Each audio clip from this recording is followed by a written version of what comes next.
რატომ ბიზნეს ტანტრა, რატომ ბიზნესი, რატომ ტანტრა, რატომ გამოსახულება, რატომ სიზმარი, ანუ რა კავშირი აქვს ამ ყველაფერს ერთმანეთთან და დავიწყოთ იმით, რომ ტანტრა არის გზა. ტანტრა არის წარმოსახვასთან მუშაობის ტექნოლოგიები, ფსიქოლოგიური ტექნოლოგიებია ტანტრა. ტანტრა მუშაობს ენერგიასთან. მე უფრო პირადად ტიბეტური ტანტრის სპეციალიზაციით ვარ, ასე ვთქვათ. არ მივიჩნევ ჩემ თავს რაღაც ამ ხრივ დიდ გურუთ, თუმცა საკმაოდ ბევრი ინფორმაცია და ტექნიკური გამოცდილებაც გამაჩნია ამ ხრივ ენერგიასთან მუშაობის, იმიტომ რომ წარმოსახვასთან მუშაობს, მაგრამ ტიბეტური უფრო სხვანაირია, ანუ უფრო სუფთა არის, ასე ვთქვათ, რაღაც უფრო მეტი ეთიკურობა აქვს. სხვათა შორის ტიბეტურ ტანტრას აქვს სიზმრის ტიბეტური იოგაც აქვს, ესეთი განყოფილება აქვს მისწავლებაში. შეგიძლიათ ეს ვთქვათ, ჩემს გარეშეც იხილოთ, ვაცდები YouTube-ზე ვნახე ქართული ვიდეოც მათ შორის. რატომ გადავწყვიტე მე ვთქვათ აი ამ აღმოსავლურიდან დასავლურ კულტურაში და დასავლურ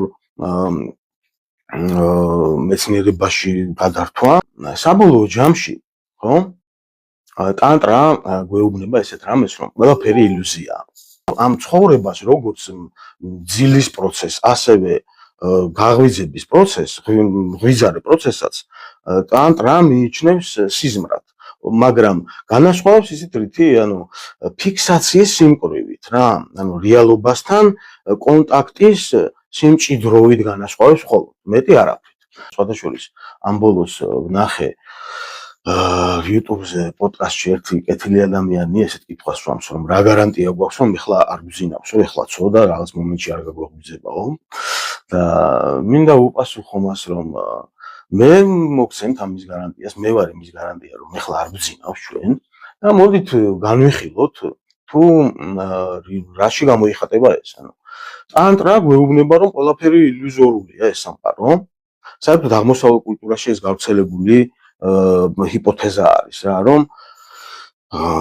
ილუზია არის ეს სამყარო და ეს ქვეყანა და ამან რაღაცნაირად ეს აზროვნების პროცესი შეაჩერა ჩემი, ანუ ფილოსოფიური აზრი გაჩერდა ჩემთვის იქ, სადაც ილუზორული, სადაც ეს პოსტულატი მთავრდება, რომ თურმე ეს სამყარო ილუზორულია. სინამდვილეში ნახეთ როგორ არის. სიზმარი არის ფუნქციონალური მოცემულობა. ანუ სიზმრისგან ჩვენ ინფორმაციას ვიღებთ. ჩვენთან ეს კულტურა არ არის ეს უნარები, არ არის ეს სოციალურ-მორალური და რაციონალური წესები არ გვაქვს საზოგადოებაში სიზმართან მუშაობის, არა მხოლოდ ქართულში. ბევრგან არის ესე, თუმცა ბევრგან საპირისპიროც არის. კი ბატონო, ილუზიაა სიზმარი, მაგრამ ის ფუნქციონალურია. და რეალობა, ანუ ღვიძარე პროცესი, გაღვიძების პროცესი არის ონტოლოგიური. რეალობა ობიექტურიც არსებობს. აქ ონტოლოგიურ სამყაროში მატერიალიზაცია ხდება. მატერიალიზდება რაღაცეები, ენერგია, ანუ ინფორმაცია და ენერგია მატერიალიზდება, რაღაცა იქმნება. და ამიტომ არ შეიძლება ჩვენ რომ ესეც ილუზიად ჩავთვალოთ ეს სამყარო. სწორედ აი იქ გამიჭირდა ტანტრით გაგრძელება, ასე ვთქვათ, აზროვნების, სადაც ტანტრამ მითხრა, რომ აი ეს ყველაფერი ილუზიაა და აქედან გამომდინარე გადავწყვიტე უკვე, ვთქვათ, სხვა განზომილებაში გადავსულიყავი და გამემაგრებინა სხვა განზომილებით ეს მოცემულობა, იმიტომ რომ ძალიან დამეხმარა მე ტანტრა. ტანტრაში მომწონს ძალიან აი ეს არის სპეციფიკური ტექნოლოგიები, რომელთა მეშვეობით შენ აი მაგალითად მიზანს რო დაისახავ, ხო, ამის ვიზუალიზაციას გააკეთებ, მე მიზნისკენ კი არ მიდიხარ ამ ტექნოლოგიებით. არამედ ეს ტექნოლოგიები საშუალებას გაძლევს, რომ შენ თავად გახდე ამ მიზნის განხორციელების რეჟიმი. ამ მიზნის ხორცს შესხმის მექანიზმი და ეს სტრუქტურა შენ თვითონ ხდები. თუმცა გამომდინარე იქიდან, რომ ილუზორულად მიიჩნევს ტანტრა, ხო? მოტივაცია გაკლდება ადამიანს, ერთ სიტყვით ფსიქიკაზეც მოქმედებს ეს ყველაფერი. გადავერთე სხვა უფრო სიღრმისეულ, ანუ დასავლურმა მეცნიერებამ და კულტურამ მომცა უფრო სიღრმისეულ განზომილებებთან წვდომა და განზომილებას, როდესაც ვამბობ, ინფორმაციულ შრეებს გულისხმობ და არა რაღაც ჯადოქრობას და რაღაც ბუნდოვან ეზოთერიზმს. ამ გზით მივედი, ესე იგი, აი ამ ახალ ფილოსოფიასთან მოვიძი ახალი ფილოსოფია. ეს არის ტრანსცენდენტული ფენომენოლოგია, ანუ ფენომენი რა არის? ფენომენი არის გამოსახულება, ну, ადვილი ენით რო ვთქვათ, გავაადვილებ გაგებისთვის, რომ ეს არის გამოსახულება, არის სტრუქტურა, რომელსაც ინფორმაცია მოაქვს ჩვენთან. ფენომენი არის ის სახება, რომლის შინაარსსაც ჩვენ არსსაც კარგად ხვდები. და ამავე დროს ეს არსი ემთხვევა ამ გამოსახულებას, ემთხვევა ამ შინაარსს. ფენომენი არის ის, რაც მკაფიოდ ასახავს, როდესაც გამოსახულება მკაფიოდ ასახავს შინაარსს. ზუსტად აღწერს იმ შინაარსს. ასევე დამჭირდა ბიოლოგიის, გენეტიკის და აი ამ მეცნიერებების შესწავლა. ახალი სიტყვა არის მემეტიკა, აი ამ მეცნიერებების გაერთიანებით არსებობს ეს პიროვნება რიჩარდ დოკინსი, რომელმაც ფაქტობრივად შექმნა ახალი მეცნიერება მემეტიკა რიჩარდ დოკინსმა და რიჩარდ ბროუდიმ. რიჩარდ დოკინსი არის ეტოლოგი, არის ესე იგი ევოლუციური ბიოლოგიის სპეციალისტი, ძალიან მოწინავე, მეცნიერების პოპულარიზატორი და მან შექმნა ესეთი წიგნი ეგოისტური გენი. და ამ გენს დაარქვა მემი. რა არის მემი? მემი არის აი ეს ისეთი ცოდნა, ისეთი ინფორმაცია, რომელსაც სიცოცხლის შემცველ მის საწყისთან, ანუ ორიგინალთან, ორიგინალურ სიცოცხლის შემცველ საწყისთან არ აქვს კონტაქტი. ანუ გამოგონი რაღაც თეორიული იდეა, რომელიც არ ეყრდნობა სასიცოცხლო მონაცემებს.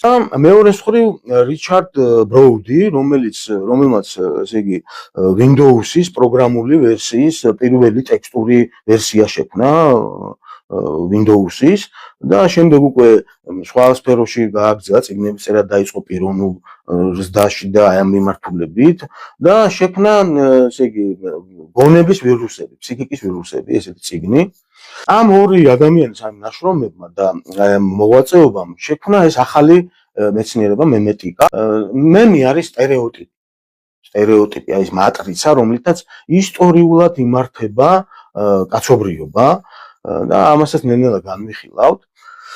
და ონტოფსიქოლოგია, რა თქმა უნდა, ამ ყველაფერმა მიმოყვანა ონტოფსიქოლოგიასთან, რომელმაც უკვე შეკრა აი ჩემთვის აი ეს რამდენიმე თემა და შეიქმნა ეს წიგნი ესეთი და მათ შორის სიზმრის თემაც აქ არის შესული, ანუ ხელოვნება, მემეტიკა, მარკეტინგი და სიზმრის თემა არის გაერთიანებული, სადაც ჩვენ გამოსახულებას ვხედავთ ყველა სფერო ცხოვრების, თითქმის გაერთიანებულია და აერთიანებს ერთიანი მსჯელობა და ერთი საკითხი, გამოსახულების თემა.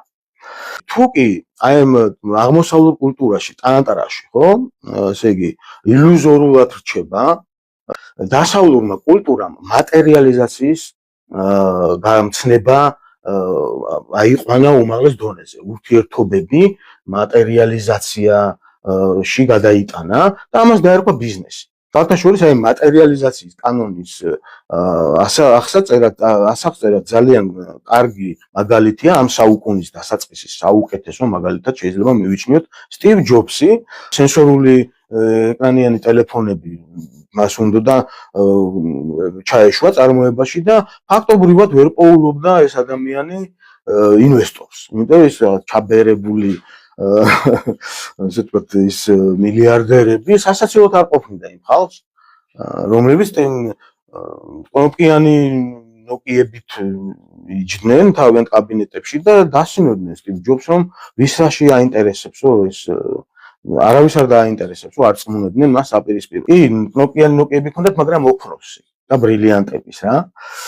მაგრამ ეს ადამიანი ხედავდა აი თავის იდეას, ხედავდა და მატერიალიზაცია გააკეთა ამ ყველაფრის იმ კულტურამ. და ამიტომაც ბიზნესი და ამიტომაც ბიზნეს ტანტრა, ამიტომაც გამოსახულება